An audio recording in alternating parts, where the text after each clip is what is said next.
Test 1. You will hear a number of different recordings and you will have to answer questions on what you hear. There will be time for you to read the instructions and questions, and you will have a chance to check your work.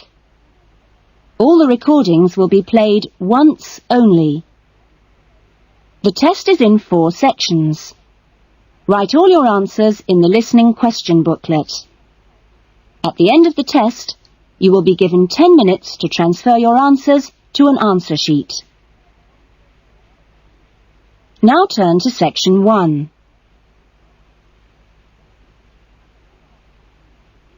Section 1. Louise wants to join a video library. You will hear a conversation between Louise and the owner of the video library. First, you have some time to look at questions 1 to 5.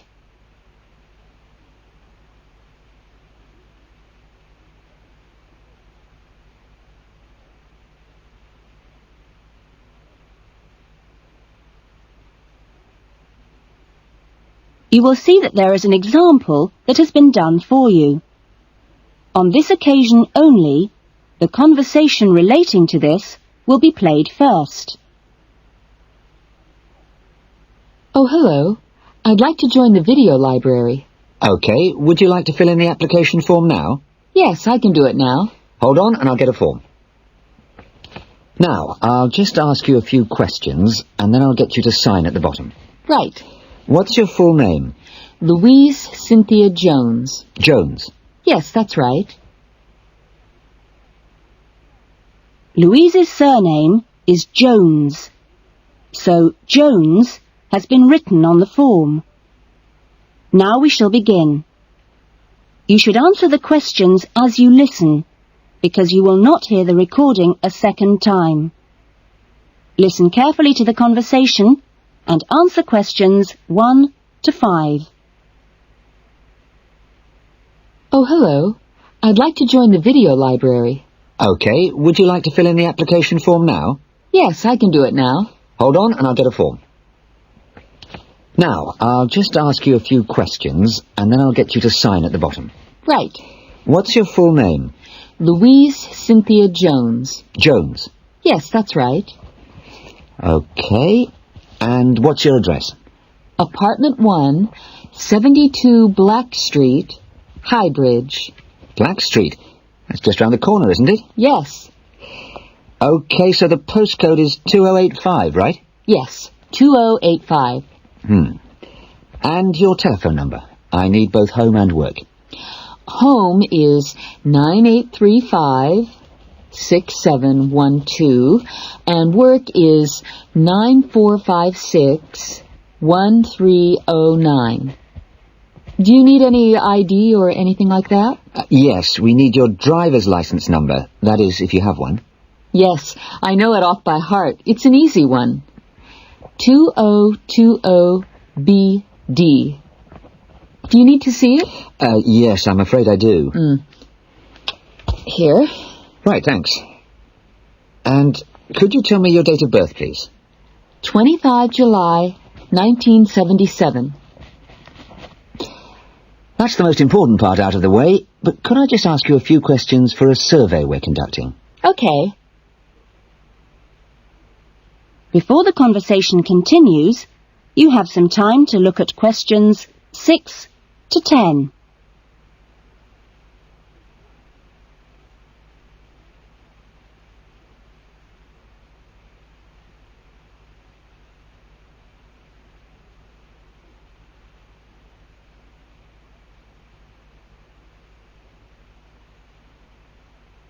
Now listen carefully and answer questions 6 to 10.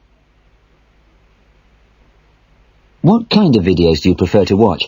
Have a look at this list. Well, I love anything that makes me laugh. I just love to hear jokes and funny punchlines. I'm not very keen on westerns, although my father likes them.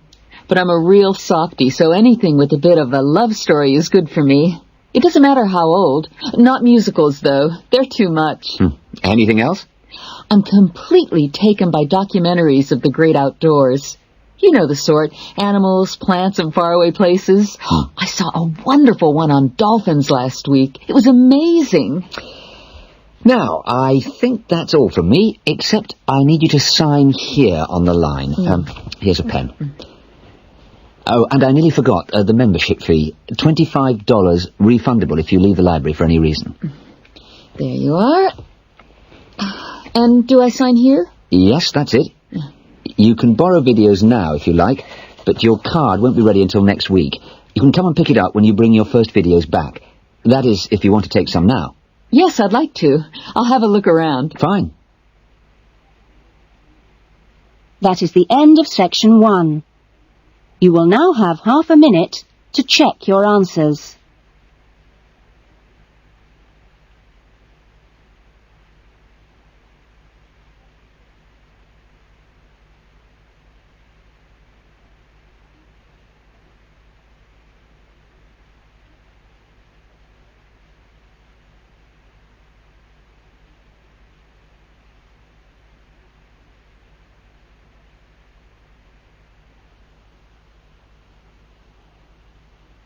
Now turn to section 2.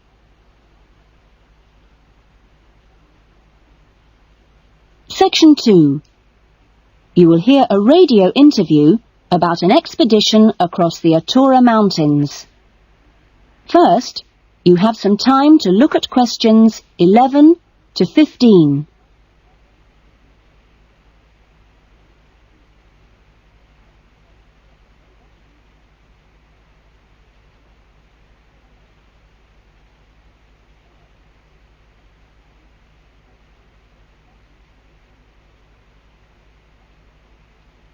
Now listen carefully to the interview and answer questions 11 to 15. A dream came true in 1995 when, over 96 days of the spring and summer, an expedition of 4 men undertook what they believed to have been the first and only complete end-to-end crossing of Morocco's Atura Mountains. I talked to Charles Owen, the leader of the expedition group, about the trip. Charles, how much planning went on beforehand? Well, as you know, I run these walking trips across the mountains for tourists, and over the years I've collected maps and other data to prepare what I call a route book for this trip. And this book basically shows the route across the mountains that we took. You actually broke records while you were out there, didn't you? Yes, it was 900 miles in total, and we managed to climb 32 peaks that were over 3,000 metres high, including Tube Karl, which is, of course, the highest in North Africa. Yeah. We weren't actually out to make a name for ourselves. It just happened, really. What was the weather like? Oh, it got us right from day one. And we were pretty taken aback, really, to find that it rained on quite a number of days. And so we were forced to start replanning our route almost from the outset. One of the obvious problems is the heavy snow which blocks the mountain passes. So you have to make considerable detours. When we were on the way to Ielts, for example, the snow forced us into a northern bypass, which was new to us. But anyway, either way, we would have been rewarded because, well, we fell upon amazing high meadows, huge gorges and wonderful snow-capped mountains. The scenery was as fine as any we saw on the trip, and that was how it was every time. Having to take another pass was never a disappointment. You now have some time to look at questions 16 to 20.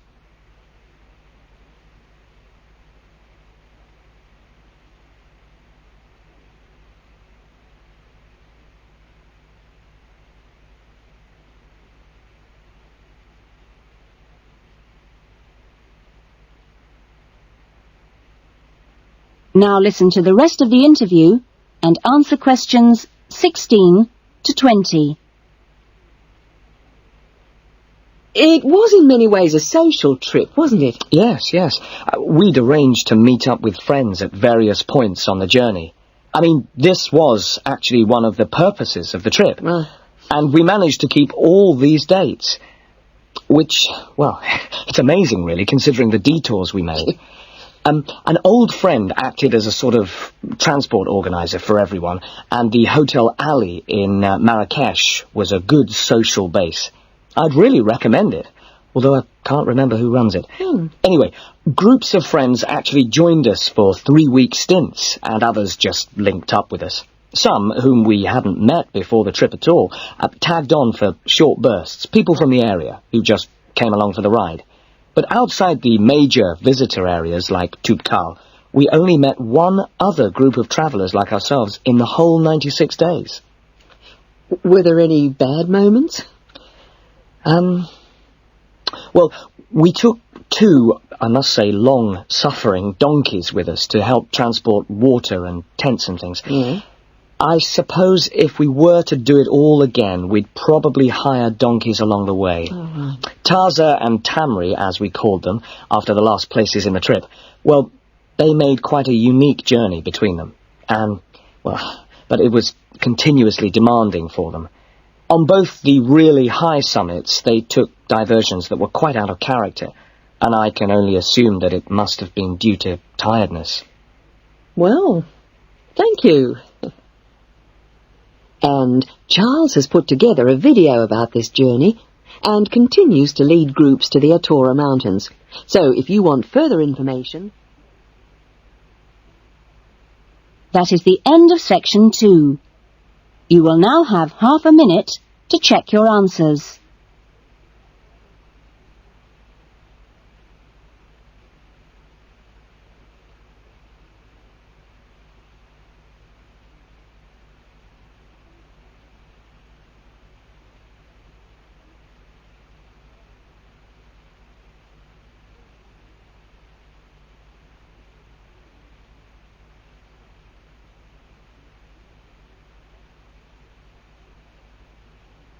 Now turn to section 3.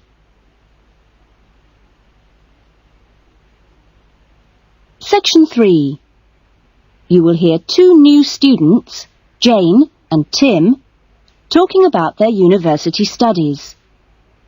First, you have some time to look at questions 21 to 25.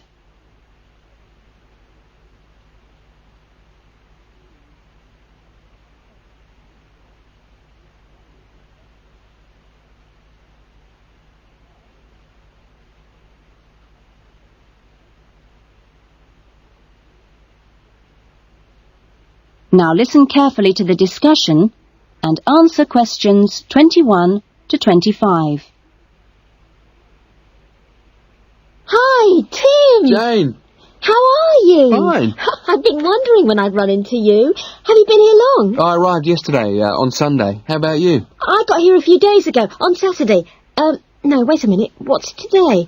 Sorry, Friday, not Saturday. But we didn't have to be here till today. Yes, I know. But I wanted to get my things moved into my room and just take a look around. So, did you decide to do English in the end? No, I changed my mind and opted for history instead. Oh. And you're doing biology, if I remember correctly. Yes, although to start with, I couldn't decide between that and geography. How much reading have you got? I was given an amazingly long list of books to read. See? Wow, it does look pretty long. Well, I counted 57. I could hardly believe it. What's your list like? Well, it's not as long as yours, but it's still pretty big. There are 43. I don't know how I'm going to get through them all. Well, you don't have to read them all this week. You just have to stay ahead of the lectures and seminars. Have you got your class schedule yet? Yep, it came with a reading list. When's your first lecture? Tuesday. How about you? The day after.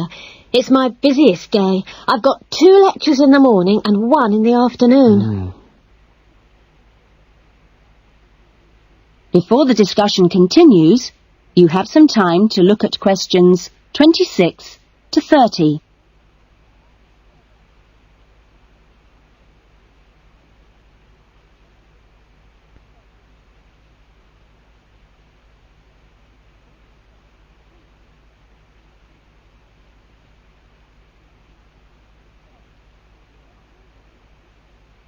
Now listen carefully and answer questions 26 to 30.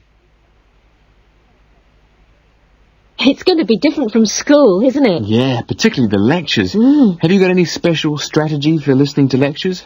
Well, I'm going to use a cassette recorder and record them all. What? Are you allowed to? Sure, lots of people do it nowadays.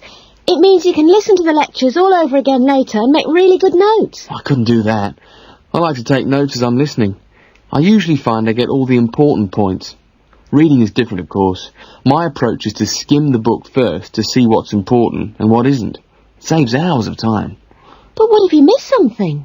You don't mean you're going to read every word, do you? Well, that's what I usually do.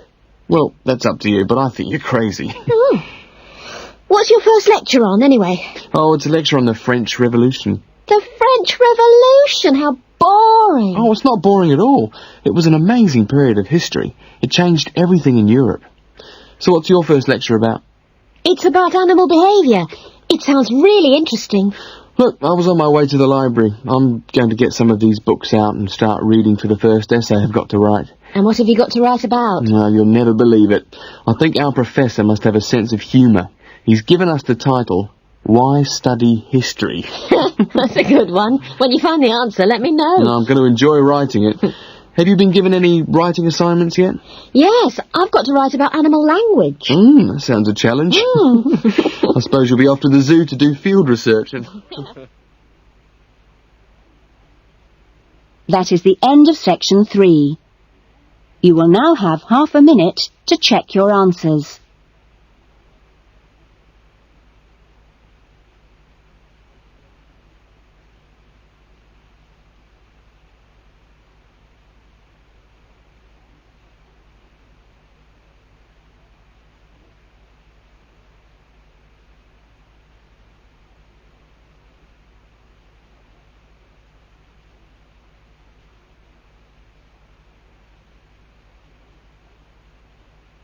Now turn to section 4.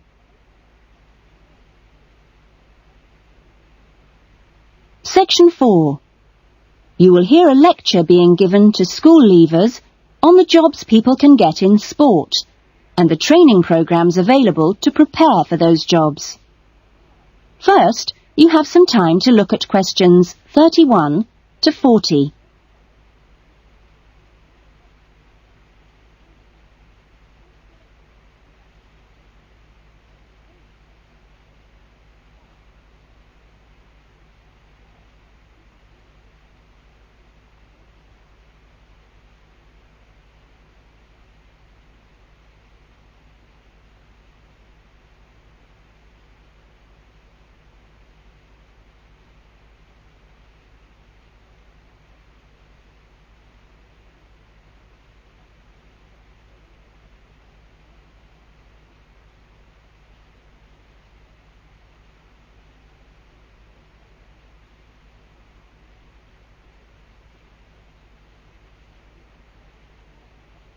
Now listen carefully to the lecture and answer questions 31 to 40. Welcome to Further Education Information Week. This is the Physical Education Faculty session, and I'm the head of the faculty. During the course of this morning, we hope to give you a clear idea of what we offer in our training programs, and we will look at the types of courses and the entry requirements, if any, for those courses. Some of these courses are open to school leavers, but for some, you need previous qualifications or relevant successful employment. So, firstly, the Physical Fitness Instructors course is offered as a 6-month certificate course, which includes an important component of personal fitness. But there are no specific entry requirements. For sports administrators, we provide a 4-month certificate course, but you should be aware that this is designed for those who are in employment. This employment must be current and related to sports administration. For the sports psychologist course, we offer a 1-year diploma course, but this diploma course is available only to those who already hold a degree in psychology. So you need to make sure you have that before you apply to do this course. Now, for physical education teachers, we offer a 4-year degree in education. This degree course is designed for preparing students to teach in primary and secondary schools and needs no prior qualifications, as it is entered directly by school leavers. And lastly, for the Recreation Officers course, we offer a 6-month certificate. Entry to this course normally includes applicants of a wide range of ages and experiences, but we do not insist on any prerequisites for this course. Remember that this is a vocational training institute. We train you so that you can take up a particular kind of job. So it is important that you know the main roles of the jobs, what the work is like, and what kind of qualities you need to succeed at them. A physical fitness instructor works in health and fitness centres, preparing individual programs for ordinary members of the public. Physical fitness instructors prepare routines of exercises to suit the individual client's age and level of fitness. Sports administrators run clubs and sporting associations. Their duties include such things as booking playing fields with local councils and organising the schedule of games or events for the club. So they need good organisational skills. Sports psychologists spend time with professional athletes, helping them approach competition with a positive mental attitude to enable them to achieve their personal best. They do this by improving motivation and concentration, or assisting with stress management.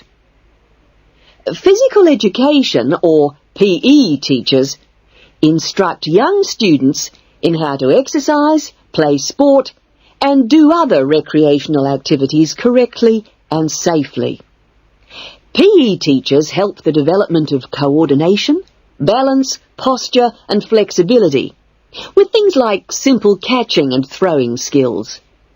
They are not expected to be experts in all sports, but must be able to show students the basic techniques involved in a wide range of activities. Recreation officers often find themselves working for local government authorities and local groups. Their aim is to raise people's awareness of healthy lifestyles and improve general fitness through arranging recreational activities for groups of all ages, from the very young to the elderly. There are many other job opportunities which our graduates can look forward to. If you're interested in any of these, then I suggest... That is the end of section 4. You will now have half a minute to check your answers.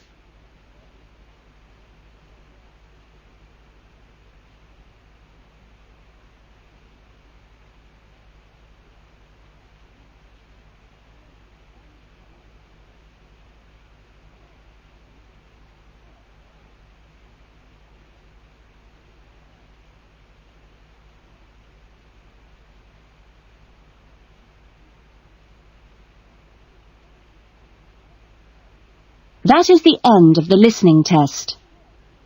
In the Ielts test, you would now have 10 minutes